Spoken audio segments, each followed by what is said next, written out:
Minhas amigas e meus amigos do mercado de tintas, sejam bem-vindos a mais um programa Papo de Lojista, uma iniciativa da Associação Brasileira dos Revendedores de Tinta, da Abrarte. Caso você não me conheça, que eu sempre digo que é meio difícil, né? Mas enfim, né? Tem que cumprir a formalidade. Eu sou Salvador Nascimento e do meu lado, sempre do meu lado... Rodrigo Zebzicovas. Rodrigão. Tudo bem, né, Rodrigão? Tudo bom, e com você? Tranquilo. Você percebeu aqui que o ambiente está bem laranja. Né? Cor sugestiva, né? Cor sugestiva, né? Não é? Mas antes de eu anunciar o nosso convidado, Rodrigo, e quem está vendo a gente, eu quero deixar aqui, eu vou deixar um espaço para vocês desvendarem quem é que está com a gente, até porque tem uma mensagem nova, tá certo? E vamos lá. A nossa energia laranja sempre foi a condutora das nossas mudanças e evoluções. É ela que nos conecta com o mercado e o que nos faz a marca preferida de tintas do Brasil. Somos pioneiros em tecnologias, produtos e serviços que facilitam a sua vida. Queremos ser a solução mais fácil para a pintura. Evoluir hoje para facilitar sempre. Estamos dando um grande passo nessa direção. Com o Suvinil, tá muito mais fácil escolher. Conheça o nosso novo portfólio, agora dividido em 3 linhas, que traz uma escala de benefícios sem igual no mercado. A linha Suvinil Toque foi pensada para entregar variedade de acabamentos, facilidade de limpeza e disfarce das imperfeições. Já a linha Suvinil Inova traz benefícios tecnológicos e é a solução perfeita para quem busca o máximo de acabamento e lavabilidade. Por fim, a linha Suvinil Fachada Protegida, para proteção e cuidado das áreas externas contra sol, chuva e maresia. Comparou, escolheu, pintou. Suvinil. Tá fácil, tá em casa. Então, vocês já perceberam que quem está com a gente hoje é a Suvinil, né, Rodrigão? Suvinil, e ninguém poderia estar aqui representando a Suvinil, ninguém mais nem menos do que Renato Rocha. Seja bem-vindo, Renato. Obrigado. Muito obrigado, Salvador. Bom dia. Não posso falar bom dia, né? Pode falar bom dia, boa tarde, boa noite, bom dia para quem é do dia, boa noite para quem é da noite. Tá. Mas estou muito feliz de estar aqui. Muito obrigado, Salvador. Muito obrigado, Rodrigo. É uma alegria participar desse momento do Papo de Lojista, até mesmo porque com esse movimento que vocês começaram aqui, eu posso recordar que foi lá desde a pandemia, né, de momentos difíceis que nós passávamos ali, onde vocês tiveram a sábia iniciativa de manter conexão com o mercado. Eu fico muito feliz de participar hoje aqui com todos vocês. Legal. Bom, Renato, a gente sempre começa... Eu não sei se vai ser só 1 hora esse podcast, que eu tenho muita coisa para a gente conversar. Mas, para quem está vendo esse vídeo, a gente está gravando isso no dia 21 de novembro. A gente recém saiu da 30ª edição do Prêmio Abrarte. Aliás, cumprimentos a todo o time da Suvinil, né? Teve uma atuação destacada lá no nosso prêmio. Mas a gente sempre começa a nossa conversa procurando conhecer um pouquinho mais o nosso... Eu não gosto de chamar de entrevistado, porque é uma conversa. Nosso né? convidado, Nosso né? convidado. Obrigado, Rodrigo. E você tem uma carreira muito inspiradora. Eu estou dizendo pessoalmente, é muito legal testemunhar a sua carreira, né? Que eu tenho esse privilégio. Então, eu queria que você falasse um pouquinho do começo da sua jornada, como é que você chegou até a diretoria da Suvinil. Legal, Salvador. Eu estou há 25 anos no mercado de trabalho. Nesses 25 anos, eu iniciei aqui na Zona Leste, no material de construção, que era aqui da Conselheiro Carrão, onde, através da amizade dos nossos pais, né, com os proprietários da loja, foi uma experiência ali que meu pai falou, poxa, é importante você começar ali para você ter uma experiência extra escola, extra esporte, que sempre esteve muito conectado da minha vida. E eu comecei ali, né, no Mundo Novo Material de Construção. E foi um ciclo de 3 anos, onde pessoas da Suvinil me conheceram, e dali começaram as oportunidades surgirem realmente no mercado de tintas, porque eu passei em todas as posições, né? Inicialmente na área de marketing, onde o time que eu respondia estava dentro da estrutura de marketing, que era a área de promoção e vendas, eu fazia toda a parte de merchandising de campo, depois como coordenador de merchandising, eu fazia uma parte de home center e revendas também, e aí ingressei com 21 anos como vendedor da Suvinil, e na época ainda Glazurite, E tinha uma experiência ali muito legal de ter sido promotor, de ter sido coordenador de merchandising, depois naquele momento como vendedor. E assim foi trilhando as minhas posições, representando a marca em ciclos muito curtos, né? Eu fui vendedor por 2 anos, fui consultor de negócios por 3 anos no canal do Home Center, depois promovido a gerente com 25 para 26 anos, foi a minha primeira posição de líder.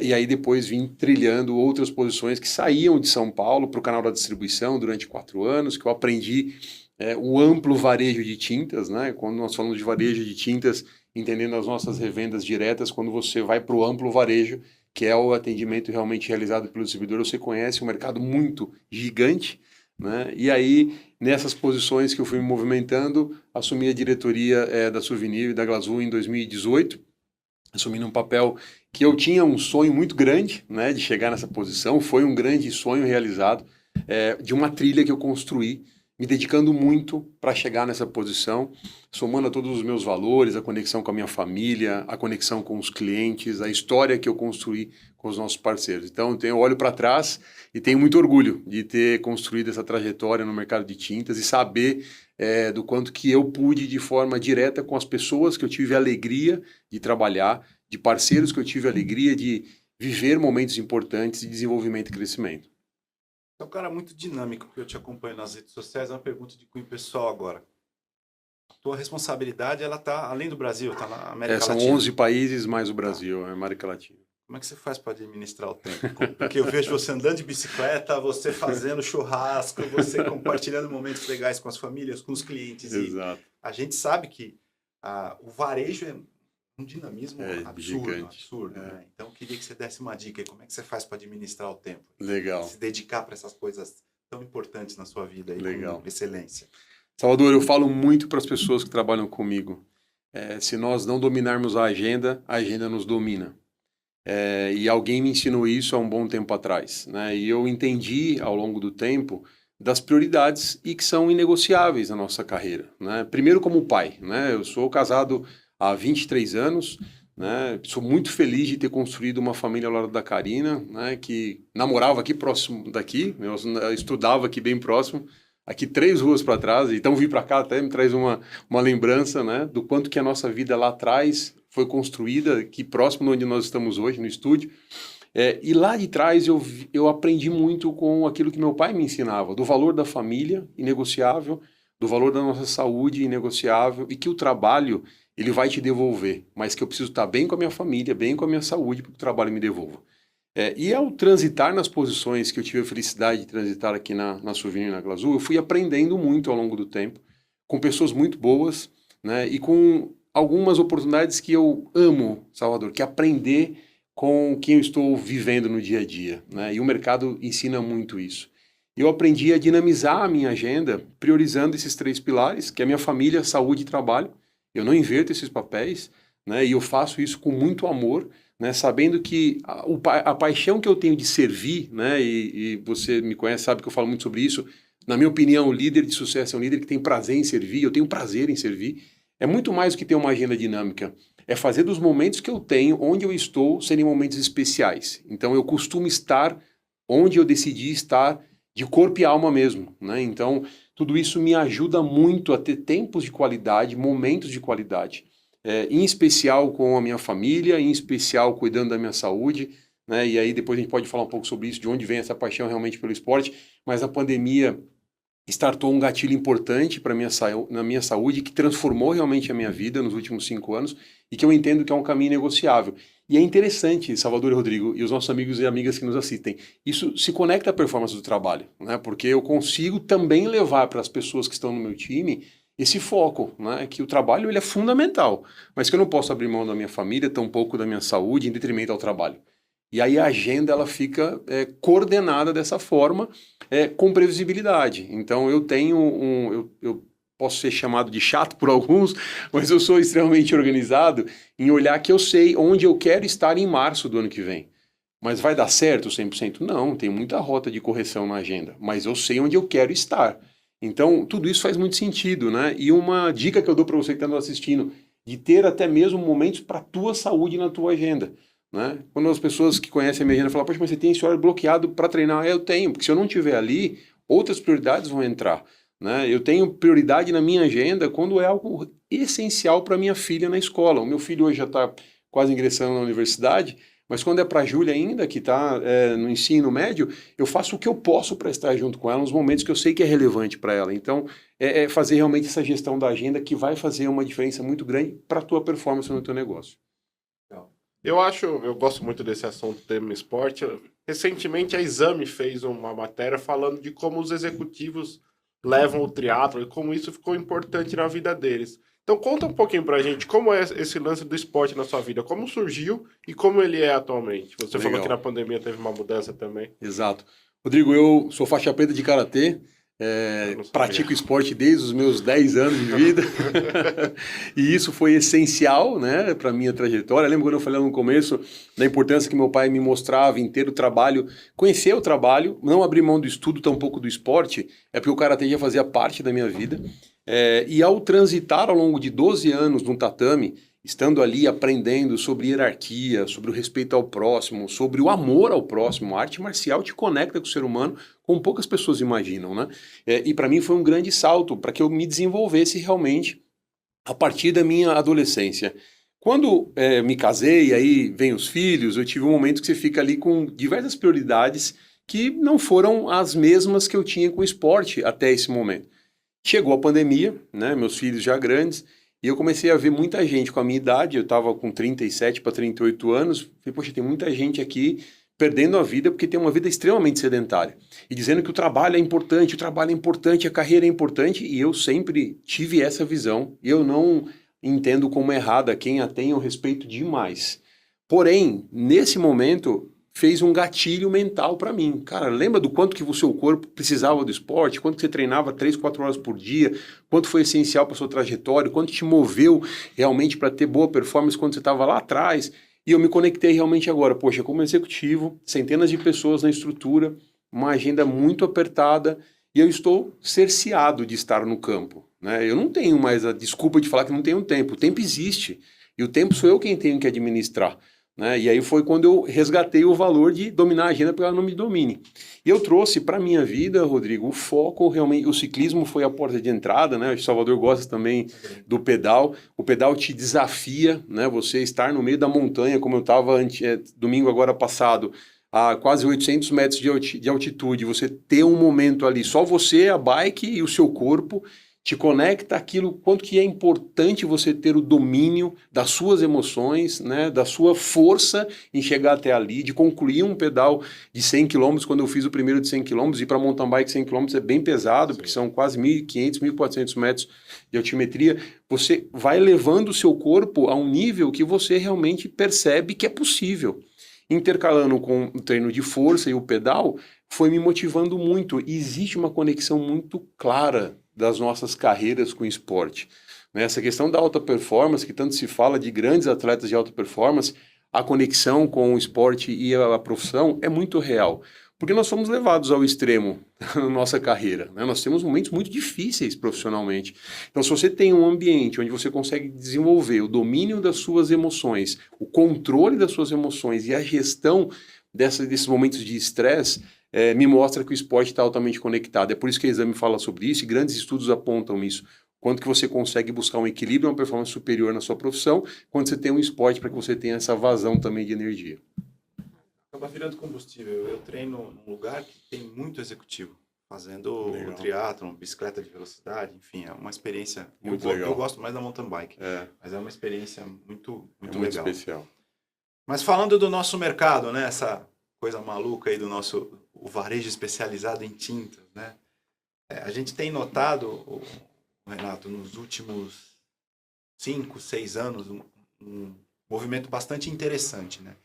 A gente não tinha, por exemplo, há um tempo atrás, a figura da franquia e outros modelos de negócio. Como é que você vê essa expansão? Você vê de uma forma positiva? Porque a gente tem eu tenho comigo aquela coisa do mercado brasileiro de tintas ser o quinto do mundo. E eu vejo isso como uma possibilidade enorme da gente avançar. O nosso consumo é considerado baixo. E numa outra perspectiva você vê o varejo se ampliando. Como é que você está enxergando isso?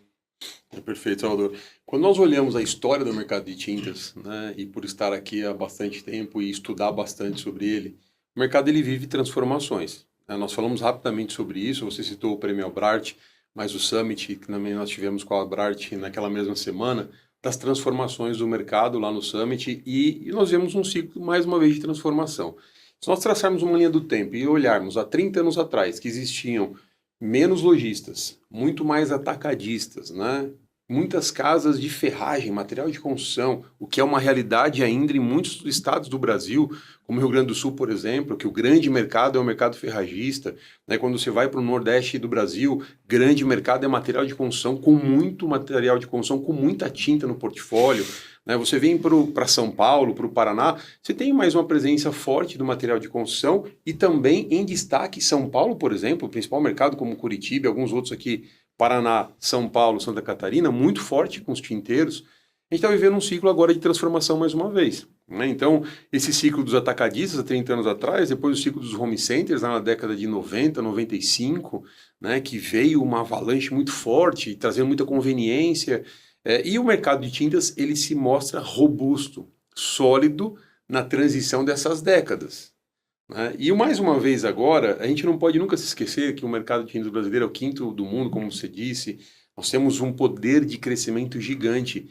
Imagine o déficit habitacional que existe no nosso país, né? Quando você vem nas estradas, você pega o Rodoanel aqui em São Paulo, que você vê quanta casa que não ainda recebeu a primeira pintura, né? Aquelas pessoas estão ali numa condição que elas vivem e que podem ter a vontade de ter as suas casas pintadas e não as têm, né? E por que disso tudo? Por que o mercado é tão robusto, ele é tão, gera tanta oportunidade para tanto empresário, tanto empreendedor? Porque existe oportunidade.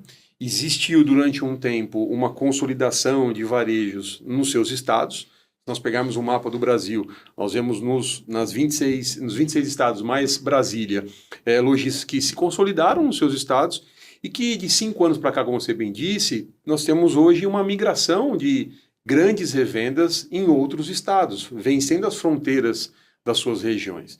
Isso mostra para mim claramente a oportunidade que existe e de modelos que estão sendo estruturados de forma diferente. Eu acho o grande cuidado que a indústria tem que ter, e é o nosso papel aqui, é o quanto que nós estamos servindo da forma correta, da medida correta, sejam eles os empresários que estão chegando no mercado ou aqueles que já estão no mercado há décadas, né? E é por isso que uma política de atuação clara, de respeito aos seus valores, ao mercado, ela sempre será essencial, né? Porque o mercado ele vai passar por transformações, né? Existirão novos modelos. Agora, o quanto que você atende o novo modelo, oportunizando novos negócios, respeitando uma base sólida de relacionamento, de confiança, de construção em longo prazo. Eu tenho certeza que esse movimento ele vai solidificar. Existem ainda estados, Salvador, que não possuem referências de tinta ainda, que ainda são materiais de construção, né? Nós estamos hoje em 90% do território brasileiro. Posso te falar por conhecer muito esse mercado e eu sou um diretor que digo e afirmo, se nós na indústria queremos servir em excelência os nossos parceiros, eu devo sair do escritório e estar no campo, porque é no campo que as coisas acontecem. E ao estar no campo, é uma base cultural isso. Você não move os times dizendo, vamos para o campo, se você não estiver no campo, né? E quando você vai para o campo, é nítida a oportunidade que existe. É por isso que eu ainda tenho certeza que muitas redes extrapolarão realmente as suas fronteiras estaduais ou municipais, porque existem oportunidades para crescimento e ampliação no nosso mercado. Você acha, então, que essas diferenças regionais, por exemplo, no Sul é uma característica, no Nordeste é outra, vai diminuir? Mas a tendência é que o país inteiro seja de o mesmo modelo de negócio? É bem provável, Rodrigo, que nacionalize algumas atitudes. Vou te dar um exemplo do que é nacionalizar algumas atitudes. Existiu durante muito tempo um foco muito intenso nos profissionais de pintura em São Paulo. Não era uma realidade em alguns outros estados. Tem um estado que se destaca, por exemplo, Santa Catarina. É um destaque com o foco no profissional da pintura. Mas quando você vai para alguns estados do Centro-Oeste, Norte e Nordeste, não era uma realidade. Embora eles movam um negócio, existiam-se muitos investimentos que não estavam priorizados realmente com esse olhar realmente para o profissional de pintura.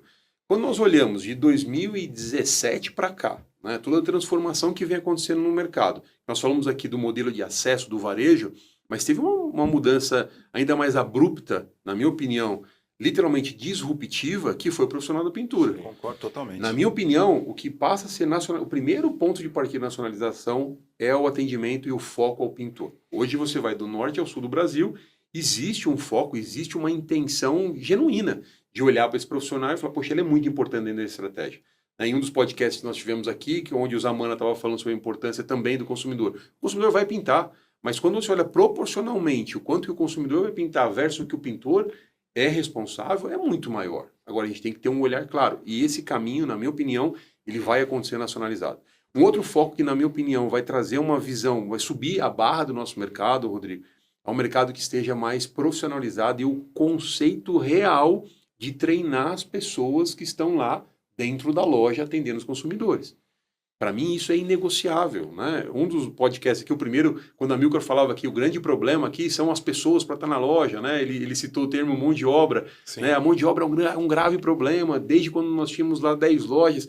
Quando você vai para a mão de obra, e você fala do vendedor que estava na loja, ele no passado ele era muito empoderado, porque ele conhecia muito da tinta e o que ele falava virava regra. Hoje o consumidor chega com isso aqui na mão, conhecendo muitas vezes muito mais do que eu, que estou aqui há 25 anos. Então, na minha opinião, um segundo passo importante que nós, da indústria, com os nossos parceiros varejistas, temos que mergulhar é na capacitação para nacionalizar e subir realmente a barra, entendendo que para reter esses profissionais para estarem conosco, eles precisam ser melhor remunerados, eles precisam ser treinados e eles precisam ter uma visão de carreira dentro do negócio de tinta. Sim. Nós falamos muito, Rodrigo, nós temos uma célula de desenvolvimento lá dentro da Souvenir que chama Sales Excellence. Você conhece, o Regis é o responsável, junto com a Deise para o varejo, o Cristiano para a distribuição, a gente fala muito sobre isso. Ninguém acorda dizendo assim, o meu sonho é ser um vendedor de loja. Isso não é natural. Né? Beleza, se isso não é natural, o que eu posso trazer de proposta, de conhecimento, de desenvolvimento para essas pessoas que não sonham em ser vendedores de loja, para que eles tenham uma carreira? Né? Esses grandes grupos nacionalizados hoje que nós temos no mercado pode proporcionalizar a carreira para essas pessoas. Pode começar lá como um entregador e daqui a pouco ser um supervisor de rede de lojas em outro estado. Então existe uma trilha de carreira. Então um dos nossos focos é trazer esse olhar nacionalizado para pintor e para capacitação. E o terceiro, que na minha opinião é algo inegociável para o nosso mercado, é ter o olhar de experiência para o consumidor. E assim, a gente estuda muito isso na Souvenir, falamos sobre isso na Abrarte, né? A Camila Lorenzini, nossa gerente de inovação, falou muito sobre isso lá para todos. Nós investimos pesado em missões de conhecimento com os nossos parceiros, em capacitar realmente. E, Salvador, a experiência no varejo, lá no ponto de venda, tem que ser o grande diferencial entre o digital e o offline. Nós queremos realmente que o digital ele realmente seja um acelerador do nosso crescimento, mas ele não comprometa o sucesso da loja física, que é isso que nós buscamos. A gente tem que buscar um equilíbrio para que no PDV a gente consiga nacionalizar a experiência. Se o consumidor está em São Paulo, ou se ele está no Paraná, ou se ele está em Rondônia, ele tem que encontrar uma experiência de consumo de tintas com menos atrito, né? Porque ele precisa entender. E como que se faz isso? De novo, volta lá na base, que é a capacitação. Né? E o que é menos atrito? É entender que um produto que é excelente em São Paulo, ele é o mesmo produto no Paraná, ele é o mesmo produto em Rondônia. Eu não posso ter interesses cruzados. Ou o vendedor dizendo que um produto aqui é bom e ali não é bom. Volta de novo a capacitação, volta ao desenvolvimento, volta esse olhar realmente para buscar a nacionalização. Agora, as particularidades regionais, como ferragistas, por exemplo, lá do Rio Grande do Sul. Eu adoro o estado do Rio Grande do Sul porque é uma grande aula de varejo. Você vê algumas regiões onde tem grandes ferragistas, grandes home centers e agora revendedores de tinta nas mesmas praças. Existe mercado para todos. Como já foi dito aqui também no outro podcast que eu acompanho sempre. Existe mercado. Agora, como você consegue atender esse mercado? Existe um público para o ferragista, existe para o tinteiro e existe para o home center. Cada um no seu momento de experiência de compra. Quem vai ganhar esse jogo, na minha opinião, é quem consegue transformar a experiência no PDV. É onde lá vai fazer a diferença. Quando o consumidor entender que naquele PDV ele tem mais do que tinta, que é um grande desafio para o nosso mercado. E a gente, como eu disse lá no Summit, né, a Camila Salek e a Camila Lorenzini participou do painel em seguida, a gente tem um predicado no nosso negócio, que é a cor, né? Essa coisa do senso, tem que falar devagar, senão eu vou enrolar a língua, sensorialismo. Exato. Né? Então, quer dizer, a gente, e eu, salvo o equívoco da minha análise, Eu não vejo isso muito bem explorado por alguns varejistas. Porque você tem a cor, cara. Não é só cor hoje, Renato. Tem um monte de coisas. Muita experiência. Tem muita experiência. Então, fica o nosso apelo aqui para o lojista. Vamos trabalhar um pouquinho melhor a experiência do cliente. A gente está aqui para ajudar com esses insights, com essas ideias e com essas propostas. E vocês estão fazendo isso, Salvador. Se a gente olhar as últimas oportunidades que foram desenvolvidas aqui, né, vocês trouxeram o Caio para falar, trouxeram o Marcelo Charra para falar sobre vendas. Existe oportunidade para aprendizado.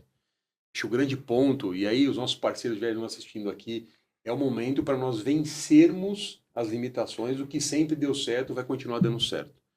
Porque as gerações mudam, né? Hoje nós estamos falando de uma geração que não tem o mesmo apelo por entrar no carro, andar 30 minutos para ir numa loja comprar, seja qual for o item. Que possa ser um tênis ou a tinta do apartamento que ele vai ter um dia. Né? Hoje a experiência de compra é outra. Então, se nós não tivermos essa habilidade de entender, sim, o consumidor mudou, a geração mudou, eu não posso continuar fazendo como sempre fiz, porque fazendo como sempre fiz vai me distanciar desse público. Onde eu preciso aprender? Né? E aí eu tenho bastante orgulho de ver a evolução aqui da Abrarte, porque vocês estão promovendo e buscando que esse foco seja genuíno da parte do empresário. E assim, eu amo ver as histórias dos nossos empreendedores de tintas no Brasil. Todos eles, em grandes momentos, Salvador e Rodrigo, tiveram a coragem de tomar atitudes que eram diferentes do que o mercado fazia. Então, para mim, é mais uma vez esse o momento, é a coragem. Não é fazer o que o mercado faz, mas é entender o que o mercado pede e adaptar ao seu negócio. E eu falo sempre, né? Aprendamos com os outros países, outras economias mais avançadas que a nossa. Você não tem que mudar as suas 10 lojas, suas 30 lojas. Façam experiências, né? Sim. Faça a experiência no PDV ser diferente e em um PDV meça o resultado, entenda se evoluiu o ticket médio, se evoluiu a venda de sistema tintométrico, se a venda de premium foi incremental. Se for, faça em mais uma, depois faça em outra, e aí você vai chegar no seu grupo todo. Que por vezes entende-se que tem que mudar de uma hora para outra tudo, e não é essa a proposta. Na minha opinião, a gente tem que aprender com esses mercados mais desenvolvidos e fazer mudanças graduais, né, em grandes ondas mesmo. Perfeito. Que aula, hein? Pois é, vamos lá, Prazer. tem mais. Eu queria te fazer uma pergunta, Renatão. Eu te conheci, o Daniel me corrija se estiver errado, lá atrás, eu acho, na inauguração de uma loja na Casa Verde, perto do Estadão. A gente chegou cedo e eu acho que você estava ajudando a montar as gôndolas e tudo. Eu queria fazer, já que você falou da mudança do PDV, queria fazer um comparativo. O que mudou da loja de tinta lá de trás, eu acho que é 2010, nessa época, para hoje, o que mudou e o que deveria mudar, e o que mudou no Renato, que fez o Renato chegar onde está hoje? Legal, Rodrigão. Eu lembro desse dia, Rodrigo, foi uma inauguração de um cliente nosso ali na Casa Verde, realmente. Era até uma loja, tinha várias conveniências em uma loja. Isso. Eu lembro o cliente, é ao Mundo das Tintas, lá do seu Valdir, aqui de Arthur Alvim, a loja lá. E naquela época eu era gerente de São Paulo, e eu estava participando da estruturação da loja mesmo, porque eu sempre fui muito apegado ao PDV. Né? Eu sempre vi no PDV experiências assim que movem não só a história do consumidor, mas move a história de quem está vivendo aquela experiência literalmente mesmo, sabe, Rodrigo?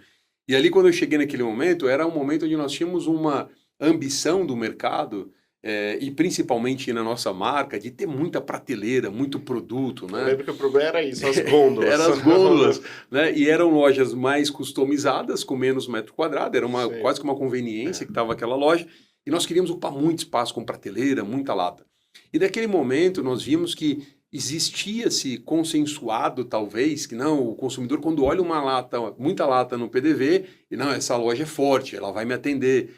E quando a gente olha 15 anos depois, né, tudo que mudou, se a gente olhar 2010, 2020, agora 2024, a gente viveu um PDV muito diferente. A gente viveu um PDV que vem mudando com esse olhar, né, de ter a lata, ela, na minha opinião, ela não desaparece do PDV, mas ela deixa de ser o protagonista do PDV para protagonizarmos a experiência no PDV. A exposição da cor, como o Salvador bem disse, ganha muita relevância nas nossas novas lojas hoje no mercado.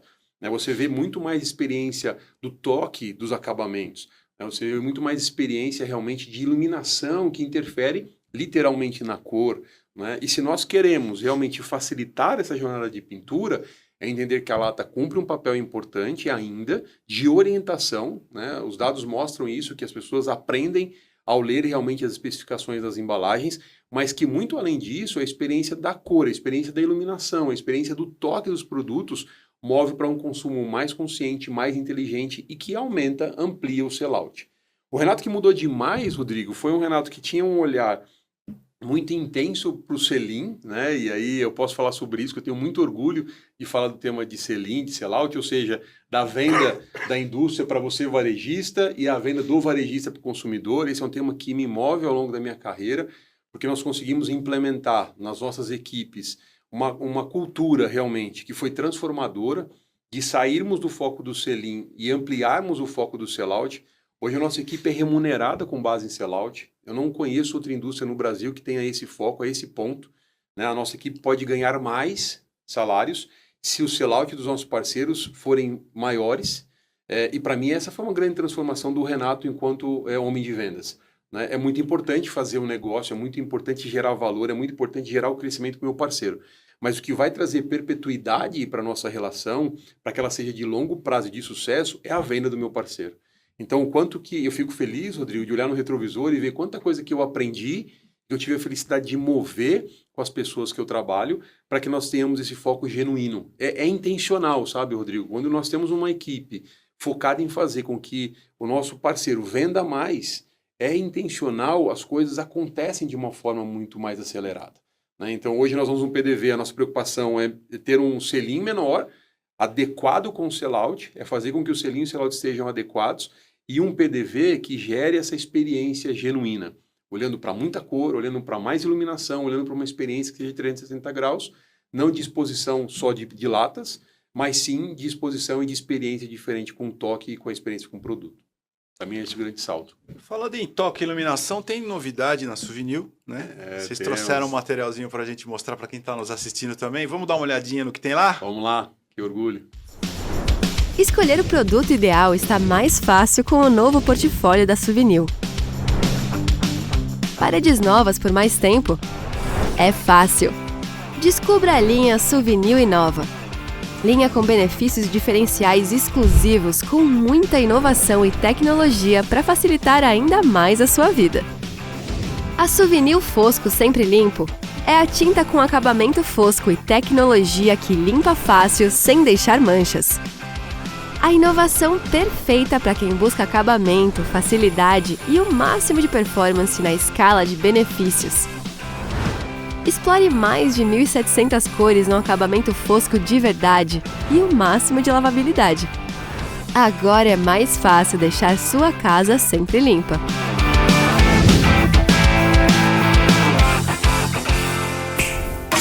Com Souvenir, tá fácil, tá em casa.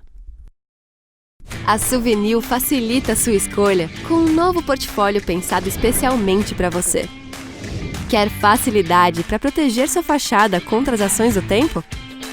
Comparou, escolheu, pintou com a nova linha Souvenir Fachada Protegida. Que tal uma solução perfeita para facilitar na hora de proteger a área externa da sua casa? Chegou o Souvenir Fachada Protegida. Alta proteção que ajuda você a combater as principais ações do tempo. E para garantir poder de cobertura, Souvenir Fachada Protegida Super Cobertura. A fachada da sua casa protegida e pronta com menos demãos. Isso sim é facilidade. Deseja elevar o nível de proteção? Sem problemas. Souvenir Fachada Protegida Emborrachada.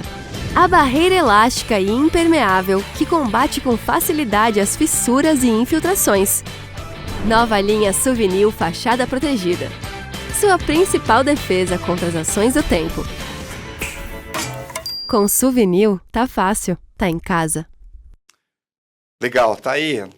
Muita coisa nova. A Souvenir sempre preocupada em inovar, em trazer novidade para o mercado, e não poderia ser diferente com a tua presença hoje, a gente ter esse testemunho, né? Ver os produtos chegando aí, que inclusive um dos produtos que foi lançado no período que a gente fez a pesquisa do prêmio foi um ganhador do troféu Abrarte. Mais uma vez, parabéns ao time. Obrigado, Salvador. Mudando um pouquinho de foco, porque a gente dava uns 5 podcasts só faço aqui. Pergunta aqui engatilhada. Há uns anos atrás, eu não lembro, o Daniel está aqui nos bastidores, eu não sei se ele vai me lembrar também. Nosso então presidente, o Ricardo, foi convidado a fazer uma palestra no Abrafat, no evento da Abrafat Show, Sim. né? E foi muito bacana a gente construir aquilo baseado na experiência dele como lojista. O Daniel, que é uma testemunha do mercado também. O Daniel deve estar com mais ou menos 50 anos de mercado de tinta. Ele está me olhando mais ou menos. E a gente traçou uma timeline, uma linha do tempo contando a história do mercado de tintas, né? E eu fiquei surpreso com algumas informações que a gente percebeu, né? Teve um boom no varejo especializado em tintas com a chegada das montadoras, né? Aí todo mundo com linha automotiva, tal, que eu tenho um carinho muito grande. E a gente chegou numa média, se eu tiver errado na minha conjectura, você me corrija aqui. O comércio de tintas no Brasil, ele tem uma idade média está entre 40 e 50 anos. São empresas, obviamente, familiares. O negócio se expande e tal. Você sabe onde eu estou querendo chegar, né? E existe uma preocupação, porque tem alguns lojistas que é assim, o cara começa, trabalha muito, prospera, aí ele cuida da educação dos filhos com esmero e não necessariamente o filho se torna um sucessor. E aí a gente chega no elo do futuro. Queria que você falasse um pouco mais sobre isso, porque nós não estamos falando de uma ação específica de uma marca. A gente está falando de uma ação para cuidar do nosso negócio, né, da perpetuação dele. Eu queria te ouvir a respeito do elo do futuro. O que você traz para a gente aí, para a gente levar para o pessoal essa ideia tão bacana. É legal Perfeito. falar como surgiu a ideia, né? E como funciona hoje, né? Perfeito, obrigado. Acho que o grande ponto, vocês já falaram sobre ESG aqui. Para mim, ela do futuro está conectado com governança, né? É o cuidado que nós olhamos há mais de 15 anos atrás. Agora nós estamos indo para a 15ª edição do Elo do Futuro.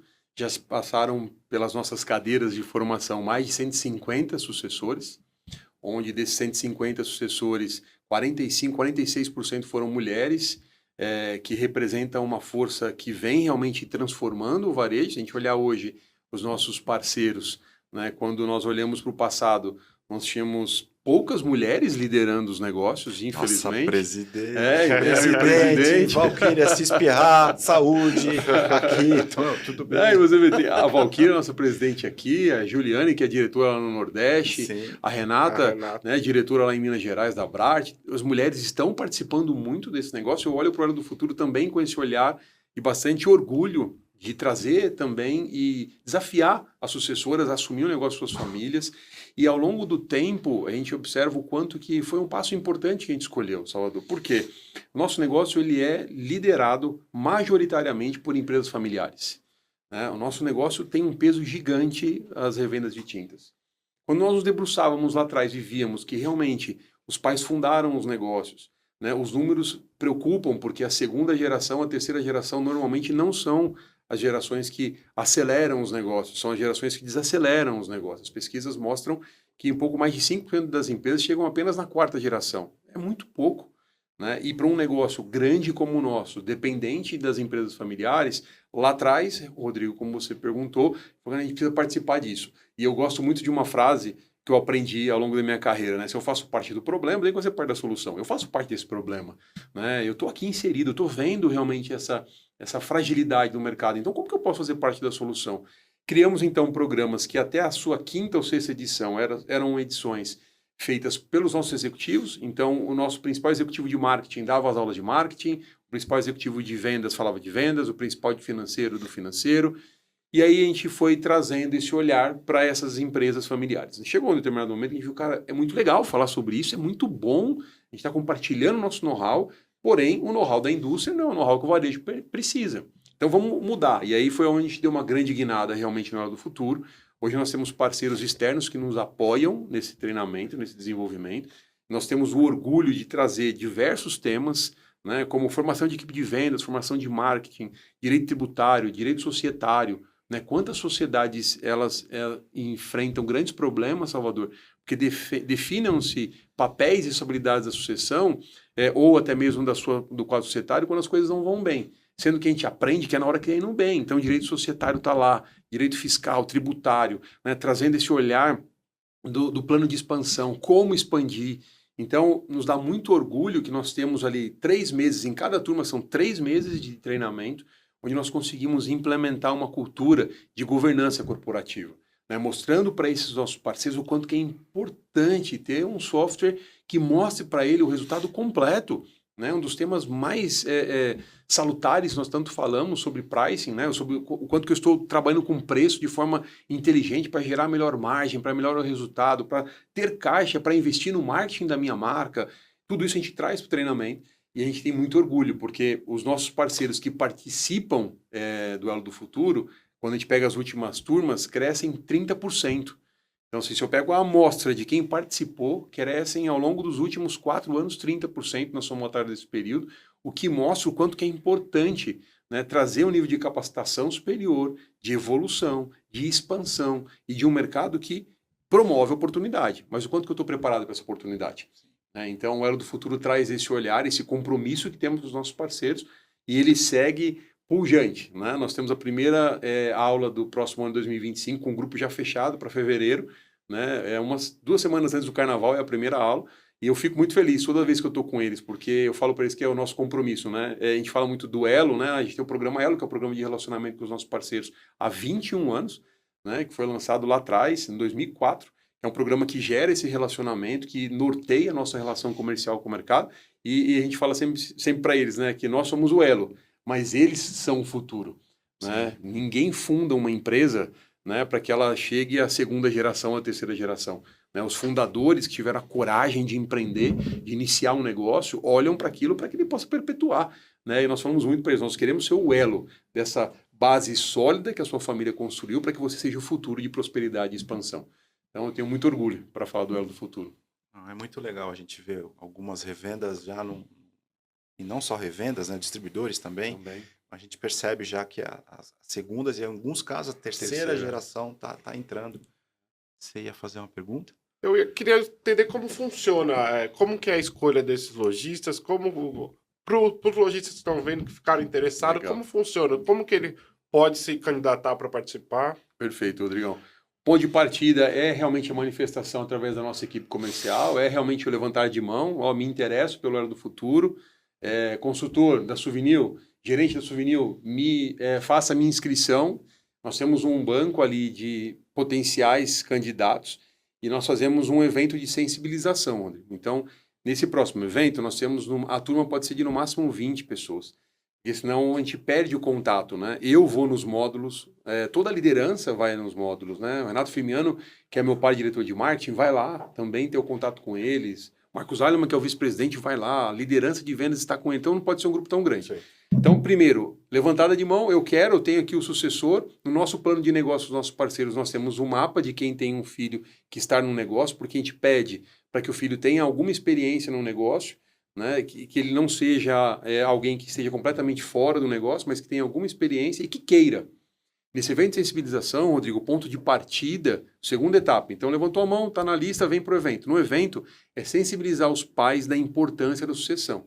Porque muito mais que o sucessor desejar estar, é o pai entender, eu estou pronto para começar a fazer uma transição de bastão, que é um grande desafio. Né? Quando a gente pega a história do nosso mercado, a gente vê grandes empresários que fizeram realmente crescimentos assim que são lindos de você olhar, cara, que coragem, né? 50 anos atrás, que é a idade média do nosso mercado, como que teve essa coragem de fazer isso? E realmente as empresas cresceram. Porém, chega um momento que ele também precisa curtir tudo que ele construiu. Sim. E ele ter alguém que venha da família para dar continuidade é o melhor dos mundos, mas por vezes o fundador ele tem esse receio, né? E esse evento serve para isso. Nós trazemos os que foram sucedidos para trazer os seus depoimentos, para sensibilizar os parceiros que estão lá, para abrir porta para os sucessores, porque nesse momento ele tem que entender que tudo que ele fez foi excelente, mas provavelmente não vai habilitar o negócio dele para continuar perpetuando por muitas décadas. Então, esse evento de sensibilização ele é fundamental. Pós-evento, a última etapa, ok, temos o sucessor, temos o fundador decidido a investir conosco, porque não é um investimento só da Souvenir, é um investimento compartilhado, nós fazemos juntos esse investimento. E a terceira etapa então, beleza. Então, chegamos a esses 20 que primeiro se habilitam. Nós temos um evento com 50. Não, a data é dia 10. E ele deixa para falar dia 12. Se fechou os 20, ele fica para a próxima turma. E a gente tenta fazer de 2 até 3 turmas por ano, porque vem aumentando realmente o número de sucessores para o negócio, e esse ciclo ele vem sendo liderado pelo nosso time lá de vendas, que nos dá bastante confiança, sabe, Rodrigo, de olhar a taxa de retenção daqueles que participam do Elo do Futuro e dão sequência no negócio é de 90%, 92%. Uau. Então a gente tem um número, Muito 8%, que significativo, depois, e tem esse 8% que fala, meu Deus, não é para mim mesmo esse negócio. O meu pai é um sucesso e que está tudo bem. O processo de sucessão também pode ser feito por um profissional externo. Mas é ótimo que o filho teve a oportunidade de ver como é um negócio, muito além de olhar daquilo que o pai apontava para ele. Ele está vendo realmente como o negócio é, efetivamente, o quão importante ele é entender para que esse negócio tenha sucesso na gestão dele, se ele escolher seguir a carreira ali. Eu estou lembrando de alguns depoimentos, né? O Amilcar sentado onde você está, ele dando testemunho dele, né? O Amilcar tem uma ligação enorme com o futebol, a Tintas MC tem uma ligação enorme com o futebol, né? Ele falou, o sonho de todo empreendedor é que o filho torça para o mesmo time, que o filho faça o que a gente faz, mas nem sempre isso é possível. Ele usa muito, eu trabalhei lá, eu não me canso de falar que foi uma experiência, única, uma pós-graduação, né? Indústria, eu falo que a indústria é treino e varejo é o jogo, né? Você treinou com o Manel ou não? Sim. Caramba, que legal. Peguei o Manuel lá também, outra figuraça. Ixi, eu tive uma conversa com ele, num bate-papo num happy hour que legal. É um podcast. Mas o Amilcar, ele sempre disse uma coisa que sempre ficou na minha cabeça, né? Que ele usa muito a palavra coragem. Ele fala, cara, para fazer tal coisa, ele não tem que estudar muito. Ele tem, lógico, tem que se preparar, mas ele tem que ter coragem de implementar. Então, é uma coisa muito legal. E o depoimento do Amilcar me marcou nesse quesito em especial. E o do Thiago, Só Tintas do Rio. Thiago Só Tintas, né? Cara, o depoimento dele foi incrível. Muito legal, da união da família, a união dos 3 irmãos, né? Do legal. respeito dos 3 irmãos. Não tem esse problema de ter o ego. Não, a educação que o meu pai me deu não permite. Porra, eu não tô de chorar, né? E muito bonito, porque você viu ali o Thiago dizendo, não, eu quero falar aqui e os meus irmãos entendem, tá tudo certo, eu vou falar por eles, né? E é muito bonito quando isso acontece numa família, né? Porque a família não pode estar pressionada pelo negócio ao ponto que o negócio seja mais importante que a família, né? Então, por isso que eu gosto tanto do tema do direito societário, quando você consegue construir bases sólidas no quadro de sociedade, quando as coisas vão muito bem, é um grande sinal que o negócio vai muito bem para o futuro, né? Então, eu acho que faz todo sentido. E um aprendizado, né, que vocês estão aqui também, eu vi no dia que o Amilcar estava aqui conosco, dizendo sobre a importância, e ele fala isso sempre, eu conheço ele já há 25 anos, que ele não abre mão do respeito pelos funcionários, de jeito nenhum, tem que respeitar os funcionários, tem que respeitar o consumidor e respeitar meu parceiro. O sucesso está com base nisso, né? Então, o mantra do Amilcar. É o mantra, e aí você vê que isso é muito... e aí, não, poxa, mas é difícil fazer isso? É difícil. Claro. As coisas de maior resultado, de maiores resultados de excelência, são complexas, né? Porque parece ser, não, mas você respeitar esses públicos, fazendo com que eles não estejam tensionados por valores que não sejam essenciais, que protejam os colaboradores, os consumidores e os parceiros, é um grande desafio, né? Então, eu fico muito feliz porque a gente olha isso se materializando no nosso mercado, né? Empresas familiares perpetuando por muitos anos, né? E o quanto que isso dá muito orgulho para a gente poder participar, né? Você que conhece a história há mais de como 60 anos que tem um grupo, você viveu uma parte lá, é muito especial. E a gente tem, tradicionalmente, no mercado do varejo de tintas, Renato, me corrija se eu estiver errado mais uma vez, tem essa... Normalmente uma loja, uma rede, uma loja bem-sucedida, ela gera outras lojas. Filiais. Funcionários que saem, eventualmente pessoas da família que vão empreender. Mas eu não sei se foi a pandemia ou se foi durante a pandemia que isso ficou mais claro para mim. A vinda de novos players, gente que é os entrantes no varejo especializado. É impressão minha, esse número tem aumentado. E como é a interlocução com eles? Porque eu acho que é uma outra conversa, né? É uma outra tratativa. Como é que você vê isso? É diferente, a pandemia mostrou também muitos profissionais fazendo transição de carreira, né? Então, percebeu-se que, poxa, eu trabalho nessa indústria, eu trabalho nesse banco, eu trabalho nessa empresa há 2, 3 décadas, eu quero ter uma vida de empreendedor, né? E o empreender com o tinta num momento onde o mercado estava tensionado, né? pela própria pandemia, muitos negócios fechando, né, como mercados que não foram tratados como essenciais, e naquele momento esses profissionais entenderam, poxa, esse mercado ele é pujante, somado ao crescimento que nós tivemos na pandemia. Quando você olha a linha histórica do mercado, os dados estão aí para a Abrafat, está claro isso, que é um número muito relevante para o Brasil, tem um mercado que ele se mantém, ele não tem grandes crescimentos, mas ele mantém um volume importantíssimo, de bilhões de dólares. Sim. Então ele olha para isso e fala, poxa, eu posso participar desse mercado. E somado a isso, a oportunidade, como nós já dissemos, o déficit habitacional, que você olha muita residência precisando de pintura.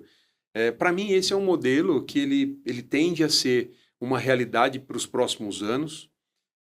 Muitos novos modelos, como nós já falamos aqui, eles surgiram na pandemia, potencializam o mercado, mas o grande problema que eu vejo é o como estar no mercado, né? Eu entendo que seria ótimo quem estiver desejando empreender no mercado, que conheça a Abrarte, que acesse a Abrarte, né, que conheça, porque vocês têm um know-how importante para compartilhar com aqueles que esperam empreender no mercado de tintas, porque é um mercado complexo, né? E eu vi da pandemia para cá, Salvador, muita gente chegar e muita gente sair já. Sim. Né, em 5 anos, porque uma vez que você abre uma loja, você espera que o consumidor esteja ali com uma certa frequência e ele não vai. Né? Então, quando ele não vai, qual que é a sua atitude? Né? Onde você tem que buscar? Como que você busca? Como você aciona? Aí as pessoas começam a transitar. Não, já que não vem a loja, eu vou investir só no digital. E o digital não faz milagre. Né? Então, quando você conecta o digital com a loja física, então, o que eu recomendo, né? Seguramente é uma oportunidade, esse mercado ele vai continuar crescendo.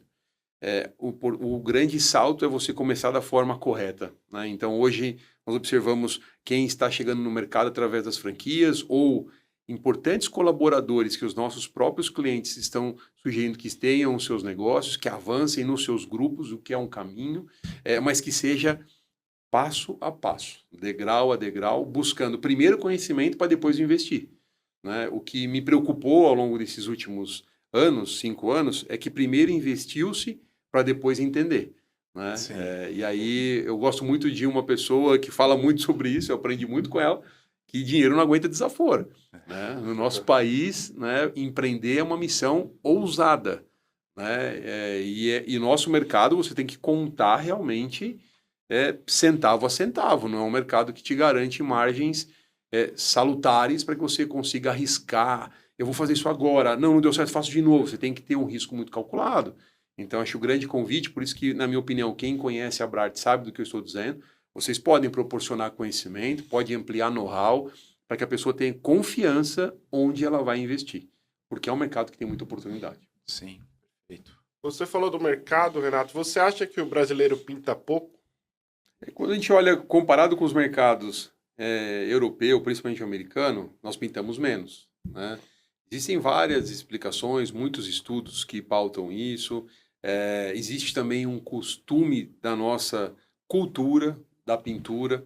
Uma pintura no Brasil, ela é muito mais refinada nos seus níveis de detalhe, em linha geral, do que um mercado americano, que às vezes tem um mercado, até aquele mercado, um acabamento, que não é um acabamento tão fino como o nosso. Né? Isso traz também um nível de criticidade de aplicação maior. Né? A gente olha também uma economia, que é uma economia, embora pujante como a nossa, não é como nos outros países, onde o desembolso para o imóvel é diferente, a frequência de troca de casa é diferente no nosso país versus os outros. Eu vejo que o nosso mercado, ele passou a pintar mais na pandemia, porque nós aprendemos na pandemia também. É muito interessante, Rodrigo, que vocês devem várias vezes ter visto aqui no podcast. Toda hora pandemia, porque parece que é depois da pandemia, antes da pandemia. Né? A gente viveu realmente uma divisão de águas mesmo, porque depois desse momento, pessoas viram que com menos investimento do que trocar um sofá, do que trocar talvez a cortina, trocar os móveis, ele pode fazer a pintura da casa com investimento menor, com um ambiente que fica transformado. Né? E aí eu acho onde entra o nosso grande foco em facilitar a jornada de pintura, que é trazer produtos, como nós somos aqui no nosso portfólio, né? Trazer produtos que facilitam essa jornada, né? Trazer produtos que tornem essa aplicação ela muito mais prática, que as pessoas vejam e consigam entender os diferenciais claros dos produtos pelas escalas de benefícios da nossa embalagem, para que esses estímulos mostrem que é possível. Você não vai pintar a sua casa inteira, mas você pode pintar a sua sala. Né? Você pode não pintar a sua sala, a sua casa toda, vai pintar um quarto mais o seu lavabo, fazendo um bonito efeito decorativo. Então, eu entendo que nós estamos no caminho certo para ampliar o uso da tinta como um item importante de decoração e que, muito além disso, né, quanto mais capacitarmos os profissionais de pintura, que é uma demanda muito forte hoje, a gente ouve falar muito, né, eu poderia estar vendendo muito mais, mas falta pintor, o pintor não consegue atender. É uma demanda muito alta para o pintor realmente. Quanto mais capacitarmos, profissionalizando esses pintores, os convidando a ter uma equipe forte, né? Fazendo com que o pintor tenha uma estrutura forte, que ele tenha uma equipe forte para trabalhar com ele, vai também ampliar o uso da tinta e a pintura com mais frequência, o que eu entendo que nós estamos ainda caminhando para uma direção muito boa. Nós avançamos e temos muito a avançar ainda quando comparado com os outros mercados. O mercado está crescendo. O ano passado, 23 para 24, foi um crescimento maior que o PIB. Esse ano sugere que também seja. Também maior. Isso é muito legal para nós. Tem esses desafios, né? Capacitação de mão de obra no varejo e também na pintura, porque o custo da mão de obra está elevado por conta da demanda, né? Pelo menos é o que eu entendo, né? Totalmente. Mas a gente está chegando na nossa última volta aqui da nossa corrida. E assim, Renato, o que você espera para 2025? Temos mudanças importantes aí. A gente está na iminência de termos um pacote fiscal que deve trazer um impacto. Não estou querendo traçar um horizonte nebuloso, não. É só uma análise, gente. A gente tem como desafio também essa questão da majoração de alguns itens de matéria-prima, e tem mudanças organizacionais que estão vindo por aí. A gente não vai falar nesse assunto aqui, mas todo mundo sabe do que eu estou falando. Eu queria que você desse a sua visão de futuro, para curto prazo, 1 ano, 5 anos, fica à vontade. Legal. Como é que você vê o futuro do mercado, o futuro do varejo? Afinal de contas, nós somos varejistas ou os representamos. E também o futuro da Suvinil, que é uma marca tão relevante para a gente. Queria que você fizesse uma análise futura, por favor. Perfeito. Salvador, eu sou um otimista responsável. Eu gosto muito de olhar para toda oportunidade que nós temos ao longo da nossa vida com responsabilidade. E parto do ponto, primeira parte da sua pergunta, sobre o Brasil. O Brasil é um país que seguramente, se você olhar talvez decisões, vai dar tudo errado. Mas quando você olha o resultado, está dando certo. Né? E muito mais pelos efeitos que extrapolam o nosso país. Né? Nós estamos hoje, nesse exato momento, dia 21 de novembro, às 10h34, 4 povos em guerra. Sim, é horrível. 4 povos, infelizmente, em guerra. E os investimentos que foram direcionados para essas nações no passado estão sendo direcionados para outros países. Imaginem vocês se alguém está com centenas de milhares de reais para investir na América do Sul. Vamos somar aqui a América Latina, 25 países. Mais o Brasil, 26. Soma 25 países é a economia do Brasil. Você vai diversificar o seu investimento em 25 países ou colocar no Brasil? Para mim, nós vamos viver um ciclo de investimento externo muito forte no nosso país. Né? O que faz com que também a nossa economia esteja menos tensionada do que talvez muita gente diz que deveria estar.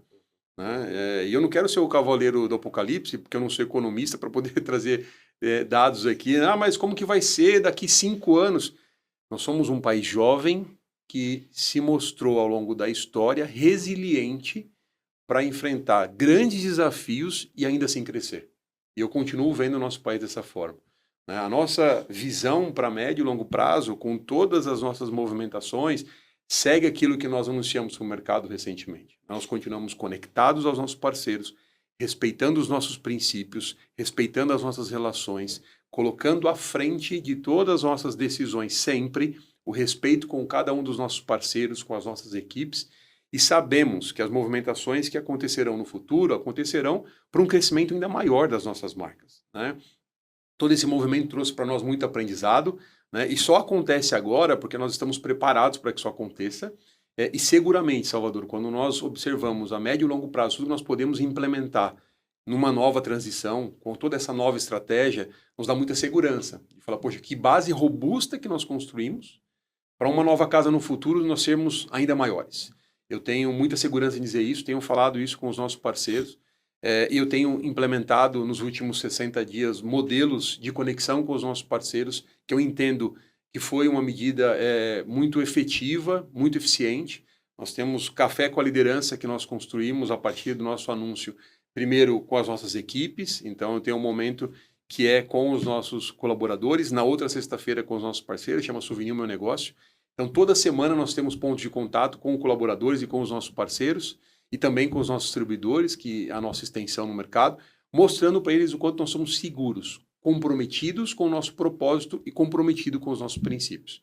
Sabendo que os próximos meses, daquilo que nós vamos viver no futuro, nos deixa realmente muito seguro, que nós vamos para um destravar de crescimento ainda maior, para que nós continuemos líderes no mercado, conectados aos nossos parceiros, aos profissionais de pintura, a todos aqueles que estão envolvidos nessa cadeia que é pujante e que a gente tem um prazer enorme de participar. Renatão, você falou aqui, você deu 2 dicas para os lojistas, né, nossos amigos lojistas, que é uma mudança no PDV, uma modernização do PDV e qualificação do profissional. O cara falou, opa, eu quero fazer isso. Ele pode procurar a Souvenir? Como que a Souvenir pode ajudar isso? Legal, Rodrigo. Nós temos uma ferramenta chamada Pintor Parceria, que o Pintor Parceria ele traz capacitação frequente. Eu brinco que é 24/7. Tem treinamento todos os dias, todas as horas, para pintor e para vendedor. Nós trouxemos, através do Pintor Parceria, a plataforma digital para que ela se materialize lá no dia a dia, para que ele tenha recorrência na capacitação. Nós falávamos sobre microaprendizados, né? E fala-se muito do microlearning, mas o quanto que isso era diferente no passado. Lembra quando nós falamos que mudou muito o treinamento? Também mudou o atendimento, mas o treinamento também. Antigamente o treinamento ele era aquele treinamento que você fica sentado 2, 3 horas, alguém aplicando. Hoje não, né? Está comprovado, né? Através da andragogia que você, para o adulto, você treinamentos, lições curtas, rápidas, diretas, que desafiam o conhecimento e que provoquem mais conhecimento, através, principalmente das ferramentas digitais, nós estamos explorando muito forte através do Pintor Parceria.